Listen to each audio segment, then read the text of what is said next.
What's going on, guys? Welcome back to the Coach Cardona channel. Today, I have a special treat for you guys. I have a good friend of mine, Scott Fournier, on the channel. This is actually going to be my first podcast, so I'm very excited and privileged to have him and his expertise on the channel. He's a personal trainer here in Toronto, Canada, and we are going to be discussing his process to onboarding new clients, how he screens and assesses the clients to find their starting place within a program, as well how does he deal with different types of deficiencies, whether it's a stability issue or a mobility issue, and how to tell the difference between the two. So we have an in-depth conversation on these types of issues. So this is going to be a special treat to those of you out there that are new personal trainers or strength coaches that are really trying to expand your mind when it comes to the field of physical fitness and assessing new clientele. This will really help you hit the ground running and really bring a next level of knowledge to those conversations with new clients.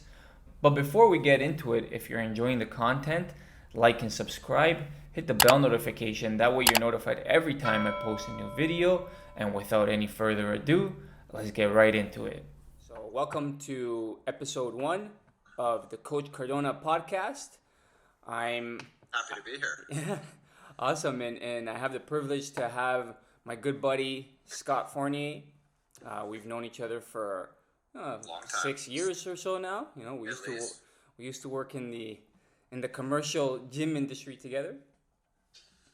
And yeah, so today we're gonna discuss pretty much his training philosophy, how he looks at training, and we'll just get right into it. So in terms of the in your context of training, how do you approach general population versus your advanced client that doesn't need so much what's the word I'm looking for, maybe doesn't have as many deficits to overcome?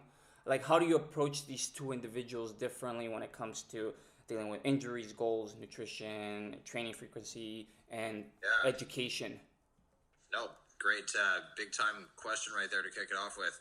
I think it always, of course, comes down to the individual and, what they're trying to accomplish and the limitations that they have, be that environmental or physically, or like what kind of restrictions they deal with.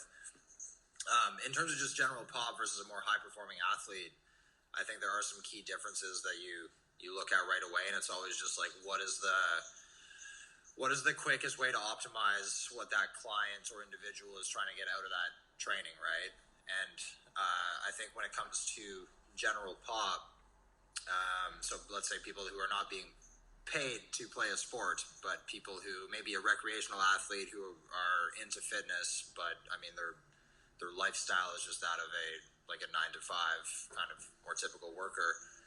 Just being able to hit certain positions that a human body needs to be able to hit, right? So if you have like a sprinter, you want to work on certain elements of their positioning and training to make them sprint better. If you are not a sprinter and you just have to put your arms over your head to grab something off the top shelf or bend down to pick something up out of the oven without throwing out your back, it's like, how can we, in a training environment, make sure that those patterns are really locked in and safe? So I think from like a general pop standpoint, it's important to look at some of the individual joint systems and make sure that that joint has access to a full range throughout it, and then being able to coordinate all those individual systems in a way that the person can move functionally. So I think in my head, there's just almost this checklist of optimizing joint health and range wherever that person needs it the most, and then reintegrating that, hopefully new and improved range into just lifestyle patterns that would mimic things that they need to accomplish. I think most people, that's just kind of like hinging, being able to put your arms over your head, some elements of rotational control, a lot of stuff that just really lacks most clients I see in general pop, and things where if you make 1 or 2 improvements in these areas that haven't been touched in a long time, there's usually a lot of spillover into more traditional improvement. Absolutely. So kind of what I'm if I could sum up what you're saying in a few words, is that you're looking more from a global standpoint in terms of what their body could do, as opposed to maybe picking one individual thing to target. For example, I think it's common practice. You're a trainer. You come by a new client per se, and you notice they have like some major deficits in, say, in the hamstrings, for example. So like, I mean, I think the traditional approach would be like, okay, let's increase the mobility in the hamstrings, and then we're gonna see improvements. But in my experience, because I have done this, in my experience, it doesn't always work, right? Like, it doesn't always work so the way you would think it would work, right? So for example, I would find that if you take more of a global approach, obviously you are addressing the hamstrings to some extent, right?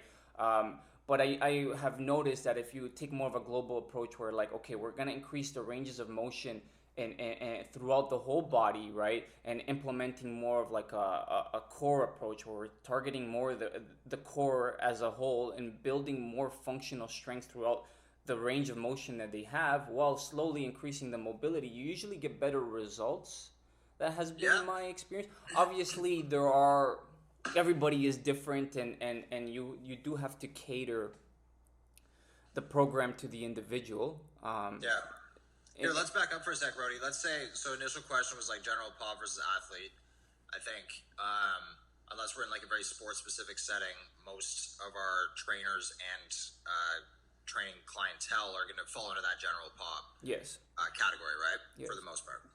We might get lucky with some exposure to some like pro guys every once in a while, but let's say we're just, having this conversation for the sake of other like trainers and fitness enthusiasts, both in the industry and people who are clients. Let's assume most people fall into the general pop category, if that's safe to say. Yep. I think from there, that's where you try to break it down into is it a mobility issue, or is it kind of a stability issue that this person is lacking? And I think that's where I start to categorize pretty early on in like the client intake process. I see. Shitty movement can look bad for a bunch of reasons, and it can have a boatload of causes behind it, right? And without getting into individual body parts, maybe we can use hamstrings as like an example later on. Some people are really sticky and lack proper movement because they truly lack the ability to like lengthen tissues, access those ranges. It's a true mobility issue, right? On the flip side, you have some people that lack the ability to hit positions or ranges because they lack the strength and safety to get there. Which would be a little bit more of a stability issue. And it's not that they're on opposite ends of the spectrum, like they are very intertwined, but it is a little bit of a continuum in terms of like what edge you focus on. I see. I think like, for example, if I have like a big, stiff, older male who's stuck in these kyphotic postures, has a ton of like gym bro experience where it's just like boatloads of bench pressing and yada, yada, yada. Again, we're like really overgeneralizing, but like, let's say that's client A. That's where I'll likely look at, if we introduce stability or take away stability demands and it does not improve their movement or change it whatsoever, we might be looking at truly just like a sticky tissue situation where we need to just passively lengthen stuff, statically work on new positions, all this kind of stuff, and teach the tissues to lengthen a little bit, underload, and be able to control that. I see. Very different approach versus let's say like your ex-dancer, for example, or those other populations that still deal with a lot of pain and can't hold certain positions, but it's not because of a lack of range. Their body basically moves too much. The nervous system can't dictate what to not move to create an anchor so that the right things can move, and that results in pain and poor movement quality as well. But those are two very different approaches, and I think that's where I try to categorize early on in the assessment process is like, are you a person where we need to bias a little bit more, traditional lengthening work, or are you someone where we really need to work on the patterning and integration and like control work? I see. Yeah. And I think both client A and client B wind up going through that, like pieces of this process on both sides, but it's like, where do you spend most of your time? Gotcha. So, okay. Yeah. I agree. I agree 100% with what you said there. That's, I don't know if that comes off clear, but that's sort of how I would generally type to categorize clients. Is through that sort of like, is it a mobility demand? Is it a stability demand? And how can we sort of optimize those two interplays? Awesome. Okay, so you pretty much address that first question was how to deal with deficits and things like this. Okay, so the follow up question is how do you manage expectations and goal setting, for example, right? Because many times your clients are like they expect like almost immediate results overnight, and oftentimes you have to let them know like, look, this is like a lifestyle, right? So For sure. No, it's a good question. I think the work I've kind of trended towards lately has been a lot less of the sort of body comp or like physical change from like an aesthetic standpoint. And I think that crowd is the ones that really has that like instant gratification need. As someone who's lost like almost 100 pounds and kept it off, I think I fully personally understand how much it has to be a lifestyle type thing, and very much try to lead by example. So every conversation with clients, and it's not that I use myself as my own like billboard, but it's just, I think if you've done it yourself, much like you with your gymnastics and mobility training, like people understand that you know what it takes to go through it, therefore you might be able to better advise and coach that. I think just, trying to lead by example in terms of like letting them into my life. I'm very transparent with like what my lifestyle and diet and training methods are. And I am by no means this like fitness cyborg that has to live this certain restricted life to be able to keep weight off. So I think just trying to relate with people and like be like, hey, listen, man, this is like my path. These are the struggles I have, and just make yourself very human with it. On the flip side, a lot of the work I'm doing is kind of more in that like rehabby, like get people out of pain, integrate with like a chiro or physio, and as soon as they're done the table treatment, now we like move around with some loaded correctives and stuff. That stuff I find you actually can make like relatively instant change, at least from like a movement standpoint.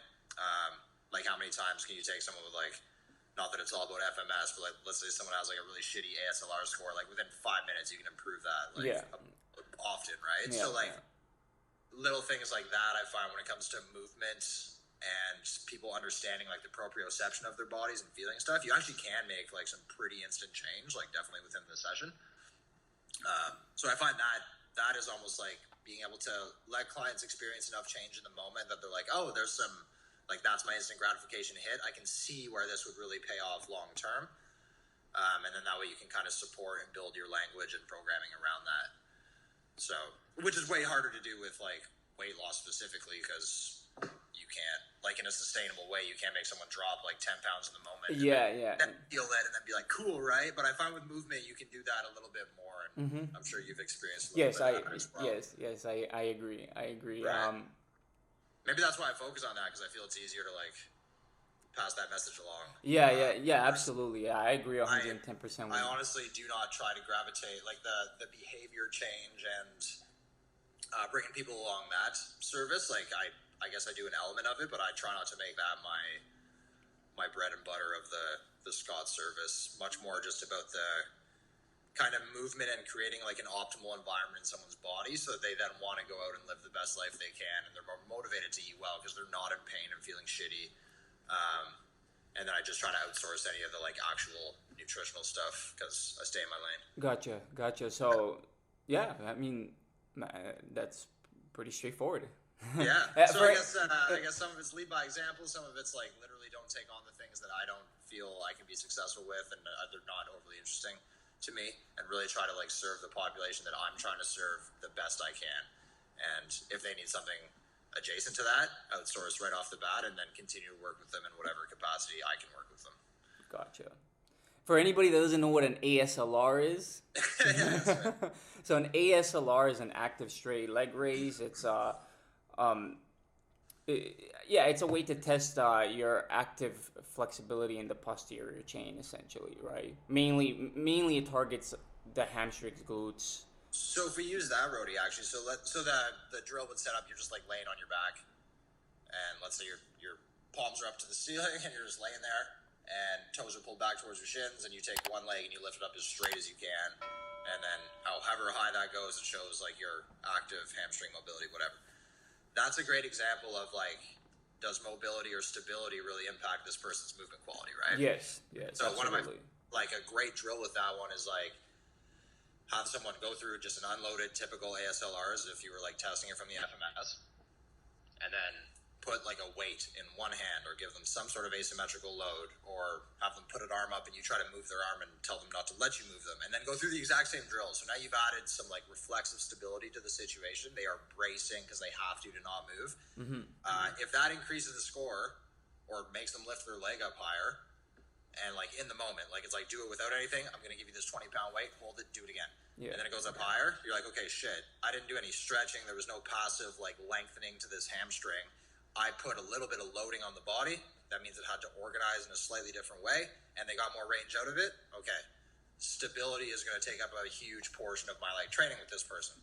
That's an oversimplified approach, but that's like an example of it. Okay. On the flip side, that does absolutely nothing, and you're like, okay, maybe introducing more stability to this system doesn't give them better range. Maybe we need to get up, go through some sort of like toe touch progression or like active mobilization. Lay down, now you get a better score. Cool. This should be a more, mobility focused intervention. And I think that's sort of the approach you can use from like any assessment is instead of just trying to like arbitrarily fix it with a list of correctives that was passed down to you, it's like, let's think critically, and why are they lacking the ability to pull their leg off the floor? Is it because hamstrings can't get long enough, or is it because the pelvis can't lock down and move a hip separate from the low back? Because those are two very different issues. Yes, I agree. Okay, well, yeah, that makes total sense. Yeah, cool. Awesome. So, in terms, well, I mean, I'm gonna still hit you with the nutrition question. You say that you like to, bring that over to maybe a nutritionist and work hand in hand with them. Do you provide maybe a little bit of guidance for somebody that's not necessarily quite there, but have some basic questions when it comes to nutrition? No, absolutely, and like I don't mean to undersell it. It's such a massive portion of like health and wellness, and I honestly, dude, there's no sessions where there's not a nutritional conversation around it. And I think outsourcing more from like the behavior and coaching standpoint. So I'm happy to provide a bunch of information and like help people kind of in the moment. And as soon as it turns into like I guess tracking metrics of aesthetic changes or weight loss and stay on top of macros and things of this nature. I mean, as simple as outsourcing to an app like Noom or like a service like Noom, stuff like that. Just I guess I don't build into my service the sort of tracking and metric logging. And Noom is I'm not familiar with So Noom. Noom is I think it's just like a nutritional or dietary package that people can purchase. Like it's I think it's just a company or service, but it builds in a little bit more behavior change elements to it. It would be like there's kind of like MyFitnessPal, or there's numerous like I see. I think Noom is just one that gives you like they have their own little proprietary system of what foods are good, medium, bad, eat certain proportions of whatever, just like a structured thing. Yeah. I find just with the way that I interact with clients, I guess I don't do much of the long-term behavior change from a nutritional standpoint, but I try to provide as much information I can.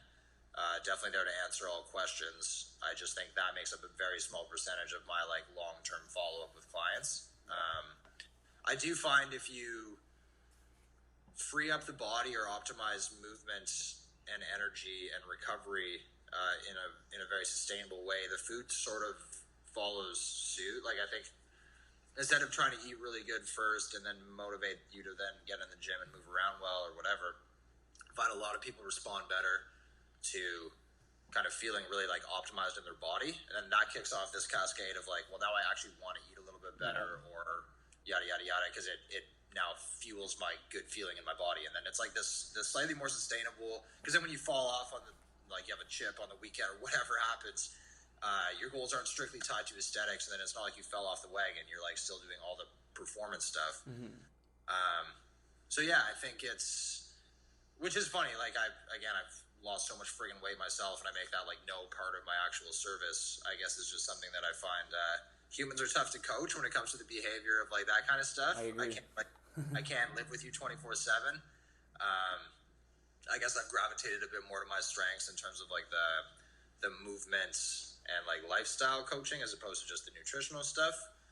And no, but that being said, man, it is part of every session conversation. There is if that's guidance on like providing examples of what certain meals throughout the day should look like, or trying to tie in some sort of protocol if it's intermittent fasting or paleo or whatever with how we are training. So there's like kind of an undulation of, calorie consumption and intensity of training. Like there's a lot of things that we definitely tie in together. I just rarely check in on like, hey, how's week 4 of, paleo number 3 going? I'm like, listen, that's a separate service. And like, I just don't, you wouldn't go to your nutritionist and be like, hey, can you provide me with some like correctives so I can get my arms over my head better? Yeah. They might be like, this stuff will lead to, like, and so same thing. I try to make that something I can chat about, but I don't lean on it for my own Gotcha. skill. Gotcha. Yeah, makes sense. Makes sense. So kind of to something that you mentioned about you take the approach of improving just how they feel through training in general, right? So they're starting to feel a little bit better and in their body as a whole. And I find that, like, especially when you take somebody that has never trained before and they start training for, let's just say, a month, they start telling you like, oh wow, I feel so much better, because now they have some context. Yes. You know what I mean? Like they have a frame of reference to be able to even notice that before they felt like shit. Yes. No, 100%. If you've never left that, like, I call it almost being like claustrophobic in your body, where like you don't even realize what you're missing because you're just stuck in these like kind of garbage feeling positions, right? And that does carry over to performance. Like, I don't train one person that's trying to be really good inside the gym. Like, no one gives a shit. No one's like, man, you see my like loaded barbell front rack reverse lunge? Like, no one cares. Yeah. But it's like, hey, Scott, guess what? I went through like my 12 hours of meetings today. I ran this company. I did this thing, and I felt really good doing it. I even ran and like caught the bus, and it was cold, and I just hit it no problem. I felt bouncy and powerful in my stride. Like little things that I think help optimize the life experience of these people outside of the gym or training platform is the goal. And it's like, how do you just accomplish that through certain training methods? But for myself, it's like much less about the outcomes in the gym. And I think that's why I'm so not tied to hard metrics. And like, I mean, everything is tracked and I watch the numerical improvements of everyone. But for me, it's much more about that kind of qualitative life experience where, I don't know, man, like we've both spent time in like relatively chronic low grade pain, and like your life's just a lot harder when you're constantly distracted and uncomfortable in your own body, right? Yeah, like 100%. Like anxiety, you're distracted. You sleep shittier. You're more like rigid and kind of hostile. Like so I think just as someone who spent a lot of time in that body in a different life, trying to, optimize my own experience where it's like, no matter what I'm doing in my day, even if it's not a high performance thing, it just runs smoothly and it feels low effort. Yeah. Or you can give that to other people. And then you find the right demographic that really appreciates that because they understand how much it optimizes their life outside of the gym. That's sort of the, I guess, ideal demographic for myself, or what I try to provide in the service. Nice. So I think that kind of wraps up your philosophy in a nutshell, pretty much what you said. Well, a large nutshell. Yeah. Yeah, no, for sure. I'm very roundabout in my conversation, so I apologize. Yeah, it's all good. It's all good. And then I guess the last thing in terms of this specifically, when it comes to educating your clients, what's your approach to that? Do you give them the breadcrumb approach, just little tidbits of information as you're working with your individual, or do you approach it differently? Because there's some people that just want a ton of information. For sure. No, it's a great question, man. I put it this way. I never withhold information to try to keep them coming back to me. I try to get my clients as absolutely educated as they can. Like in my mind, it's really cool when you can find the population base that is not trying to like take information from you and then leave and go do their own thing with it. It's about like them realizing this is a lifelong journey and process. And they just have this really innate curiosity. And I hope that that's part of because I try to approach sessions with this passion for teaching. And it's always educational within the session. I overtalk like crazy and over-explain like crazy. I don't think there's ever been a time where someone's doing something and it's like, what's this do? Or why is this, like, what are we doing? And not even like, what is this kind of working on? But it's like, why are we doing that in relation to like what I'm trying to get out of this, right? So I think people actually have better buy-in when you like over-explain stuff and they really, really understand. And I'm fortunate to deal with a very curious population who actually want to know a lot of that stuff. So anyone with like kind of that mechanical engineering brain finds the stuff fast. You can tie it back to something else. Like people have their own ways to attach to this stuff, which I think is really cool. And then I'm just fortunate to actually be a pretty big nerd and curious about this stuff myself. So I think sometimes my clients are like, all right, man, like I don't actually care. But for the most part, it's like, oh, cool. So I honestly feel like I got a couple people on my roster that could go back and be like fucking tier X trainers at Equinox with their own knowledge base. Now they move seriously, right? So I think for me, that's where I try to get everyone is like, listen, it's not about you graduating like through the Scott system. I'd hope to always be more on top of our industry knowledge than my clients because they're busy ass people doing other things. Of course.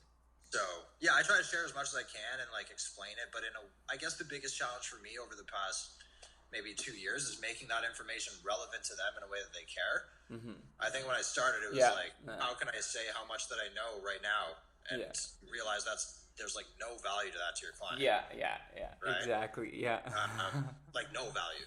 So if anything, it's like I definitely try to come down with like more, I guess remedial or like a little bit more dumbed down like explanations of things, but try to make what we're explaining so relevant to like what they care about.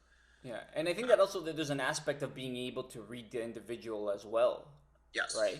You know, so like, I mean, if you're, for example, like new trainers will have a very hard time with this, with what you're saying specifically, right? Especially if they've never worked in an industry where you're dealing with people. It could become very hard to read people, you know? So this is a skill in its own, right? We could have a whole conversation on this specific thing, right?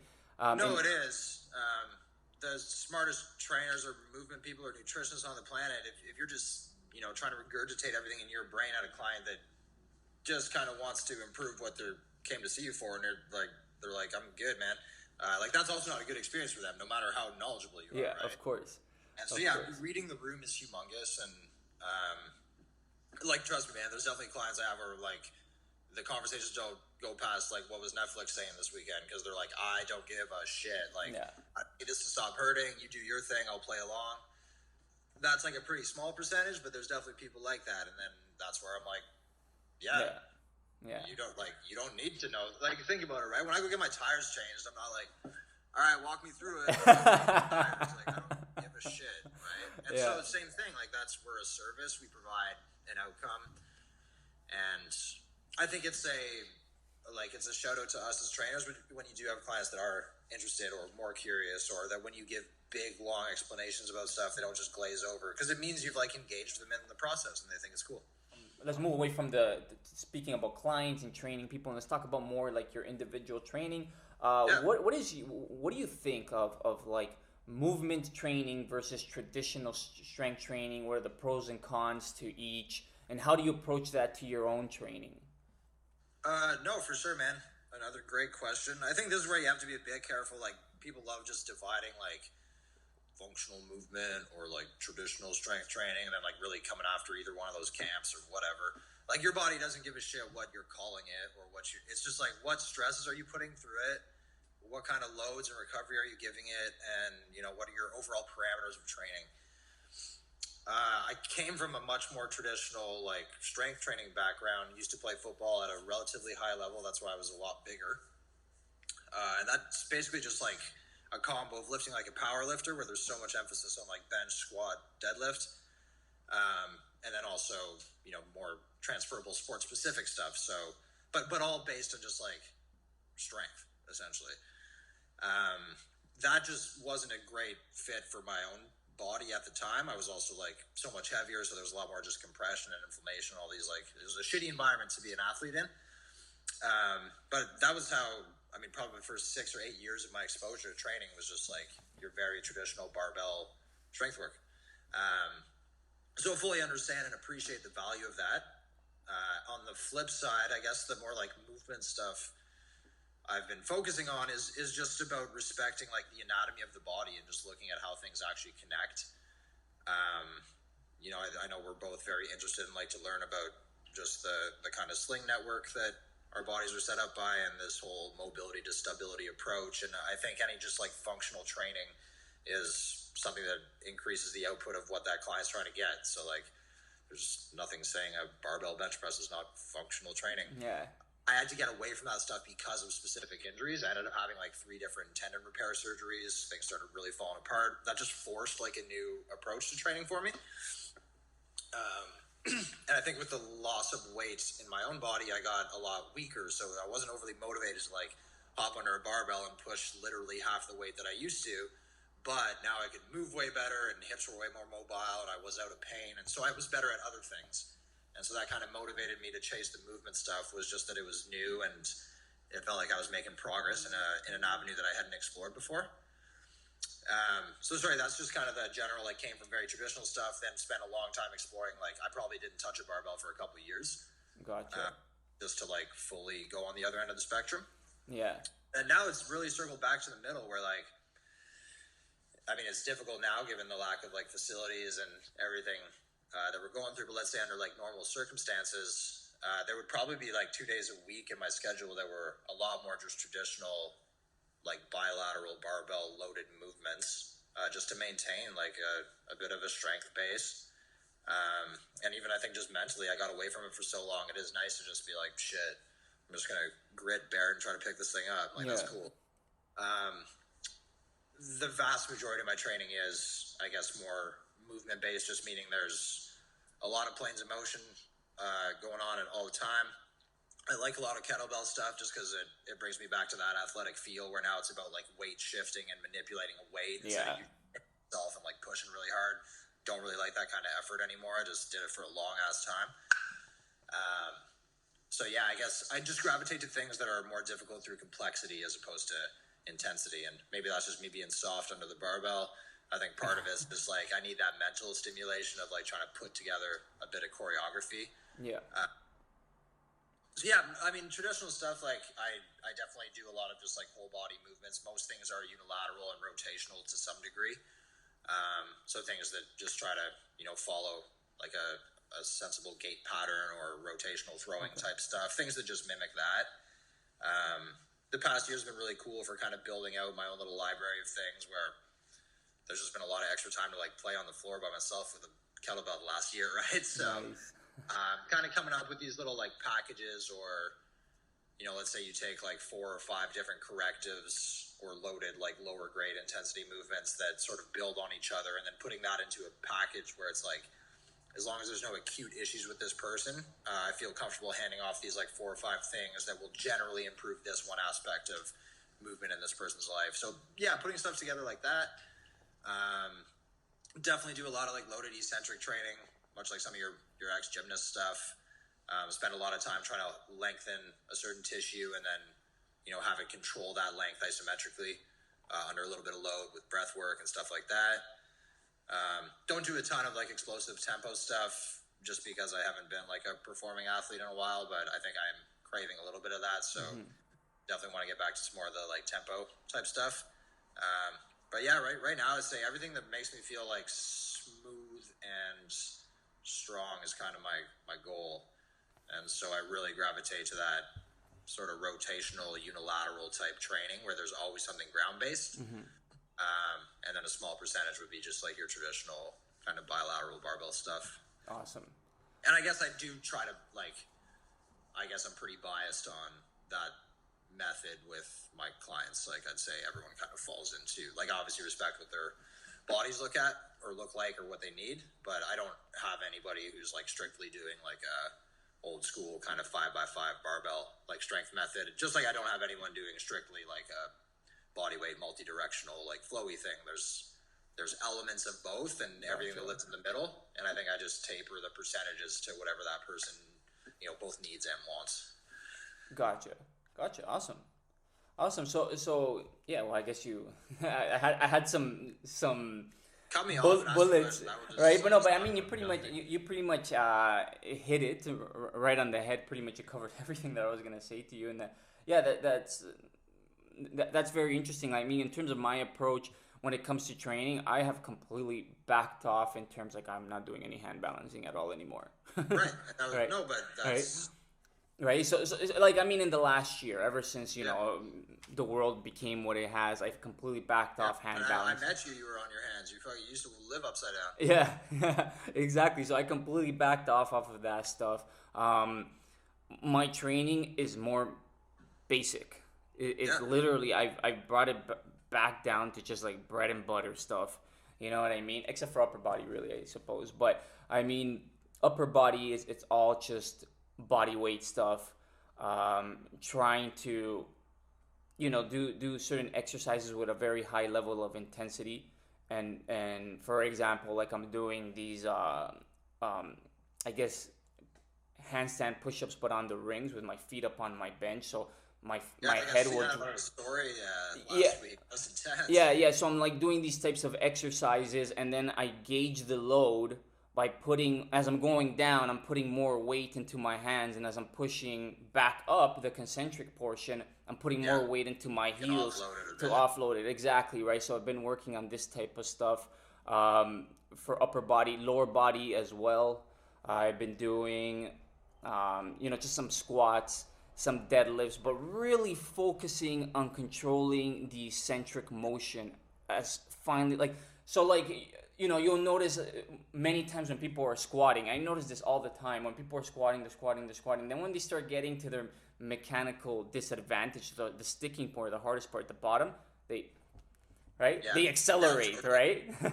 And then they bounce totally. off the bottom. So I'm focusing on making sure that the whole range, all the way down, is uniform, right? And Yeah, then pause at the bottom for a second, and then push back up, right? totally. And I have found that for me, I've dealt with lower back issues, whew, since my early 20s, right? Training like this and taking enough rest days in between training sessions, Yeah, injuries have pretty much, or a day, are something of the past for me. I mean, yeah, I am dealing with this little pinchy feeling here in my tricep, but I mean, besides that, like the tendonitis, I've completely cleared up. You knew that I yeah. was dealing with that Elbows for are a heavy. while. That's completely cleared up. Nice. Um, and yeah, and now, like, I mean, in terms of like of something that's more dynamic or more complex, if you will. When I walk my dog, I just do like backwards, like running drills, lateral Yeah, drills, yeah. like stuff like that, and that's where I'm getting my complexity, and so far so good, So No, totally, man. I think it speaks to the like how adaptable we are as humans, and you can throw a lot of different stimuluses at us, and we'll adapt accordingly. And it's not that there's one right path or the other. It's like kind of a blend of like the most efficient path. What are you going to respond to the quickest, the best, and what do you want to be responding to? Like, what are you trying to do with all that stuff? yes, But I really like that, man. That's cool. Like the mechanical leverage of stuff, like with the upper body things, like that in itself is its own version of complexity, and like that's really cool and highly proprioceptive to have that internal understanding of like something you watch on camera and you don't really even notice what's happening, but in yeah, your body, like a slight shift actually changes the tensions all over the place, and I think that stuff is brilliant. Like that should be part of everyone's program if they understand it. And then the control through the full range, especially slowing down the eccentric a bit. I mean, that in itself is almost like not bulletproofing, but like that's rehab in itself, right? It's just like putting a tissue in a joint through a full range that it can control loaded and coordinating that with the rest of the system. Unless you're trying to move specific numbers for a certain reason, and that's its own thing, like that's totally cool. Then the weight's just a means to an end, yeah, right? yeah, yeah, Like my exactly. SI joint doesn't give a shit what's on the bar; it just knows if it feels good after or not. And right now, because I also don't care what's on the bar, but I really want my SI joints to keep feeling good, I'll Yeah, do things yeah, to do that, yeah. right? Well, Yeah, yeah, and like kind of like my approach to it too is like, since I'm training at home, there's no eyes on me. I could yeah, care it's just less, right? I care more about feeling amazing, yep, and less so much about what the weight is that I'm pushing or doing something super fancy or this and that, and then for me, like, it's just I'm feeling better, yeah. so I think that's key, right? And yeah, and so far so good. No, I Okay, love it. and in terms, okay, and the last thing I have here is in terms of regeneration, and I think we kind of touched on that briefly when I explained the way that I'm training, where I'm only training again when I feel 100%. So I'm not Yeah, sore, I feel good, right? So how do you approach that with yourself and with clients? I think right now the phase that I'm at, very high frequency in my own training and with my clients. Like I see a lot of people like 4-ish days a week, and they have their own stuff to do on the off days that I try to package and be in charge of. So with that kind of frequency, obviously means the intensity per session drops a little bit. Doesn't mean it's less productive. It's just the changes a little bit, right? So yeah, I try to almost build in the recovery strategy, I guess, within the session. So that's where a lot of the like soft tissue work as homework and a lot of the kind of isometric or slow loaded eccentric stuff on off days or towards the end of the session, just to help mitigate some stickiness and soreness like the next day. Yeah, I guess that's part of where like when you take the intensity away from the actual like training itself within that session, and you can massage that into a bit more of like a recovery strategy, so the next day they can come back and still hit that intensity. I find it just gives more frequent exposure to stuff, so people change a little bit quicker, even if it's slightly less like grunting per session. And then making sure the off day stuff, so like Peloton, for example, like a lot of people hopped on the bike more than they ever have, or probably for the first time over the past year. If you want to integrate that with like a strength training routine and your Pilates and still be able to like walk upstairs at the end of the day, there has to be some stuff that offsets that really new aggressive posture that you've just sat in, right? So coming up with a 3 or 4 series or movement series that doesn't dominate their weekend, but might take like 20 minutes, and just tack that on, being like, hey, this is, let's tie that to the end of your session. Gotcha. Just, I guess, trying to mitigate more like in the moment or prevent issues down the road.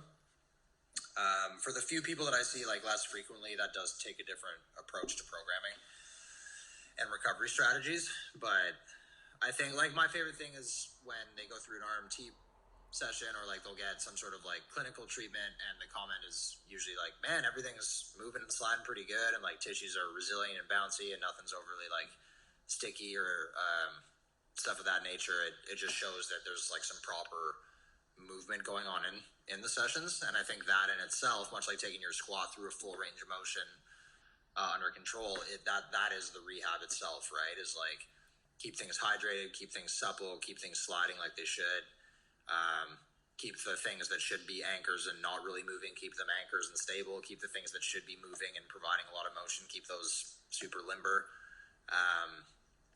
So I guess tying in, like there's a lot of what would be deemed, I guess, more traditional, like corrective or lower intensity, like core work that's all ground-based. That's always sessions to some degree. And not just from like a 5-minute belly breathing at the start and then go into it. It's like there's different ways to integrate that stuff throughout the hour. Of course. Or how sessions are.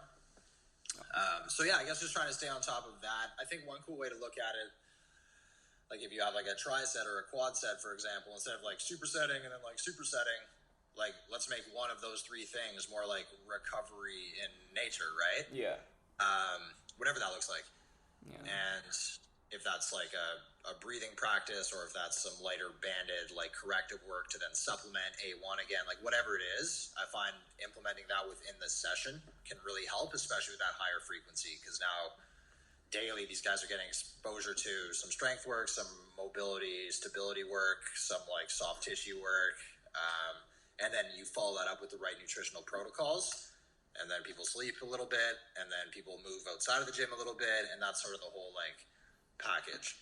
Awesome. Which can be very difficult to, like, there's a lot of moving parts, and I have all the respect for these people who like shit. Our job and our passion is this stuff, and I fall off the wagon a ton. No, of course. I can't imagine these people that have like families and like high intensity pressure cooker jobs, and then the rest of their life is set up like an Olympian. It's insane. Like it's so impressive. Yeah. I think just trying to provide people with the platform where they can do that, and then help as much as I can with knowledge and inspiration and providing resource. That's sort of the package that I want to be providing for people, and I've certainly tried to since leaving the corporate gym environment. Awesome. So I think the recovery stuff, I often outsource some form of breath work or meditation if they can fit it in. Stuff that I'm a big fan of going through stuff in person, and then once they really understand like how that should look and feel in their own body, then prescribing that as a little bit of homework, and that way we can kind of ratchet up together. And then when they get really good at that stuff, we introduce new stuff together. They get comfortable with that. They do it on their own, yada, yada. So it's just kind of this ever evolving, I guess, build in some correctives, some tissue work, some breath work within the strength sessions themselves. And then I find as long as people are like getting some elements of sleep, not eating absolutely terribly, and then have some other intervention where they have their, RMT maintenance or like a massage maintenance or chiro or whatever. That's sort of the holistic package. Awesome, man. Awesome. Yeah. I'm so yeah. That was a lot of information, and I feel like I could keep talking to you about this for like another hour. I think we could wrap it up here at the almost an 1 hour mark we're at. Yeah. And close though, right? We can chat. Yeah, yeah. So I mean, in terms of where the viewers could find you, where's the best place where they could find you at? Yeah, great question. I guess Instagram is probably the most accessible. Not having a huge social media presence at the moment, just because the day-to-day business requires me doing other stuff. But I think that Instagram is probably just a good place to. It's like a good resume, I guess, right? Where you get a bit of an understanding of someone's style. So nothing's overly polished or edited on there, but I think if people check that out, you certainly get an understanding of what I'm trying to do with people's bodies. Yeah, absolutely. And I mean, I think your Instagram, is phenomenal. You have some great videos on there, some very great educational videos on there. So what do you know your Instagram handle off the top of your head? I believe it's Scott Fournier PT, all one word. So just my name. Okay. No capitals through there. SCOTTFOURNIER and then PT. Okay. Well, I'll add it to the video. That way people could find you. It was great chatting with you, and I look forward to having you again on the show.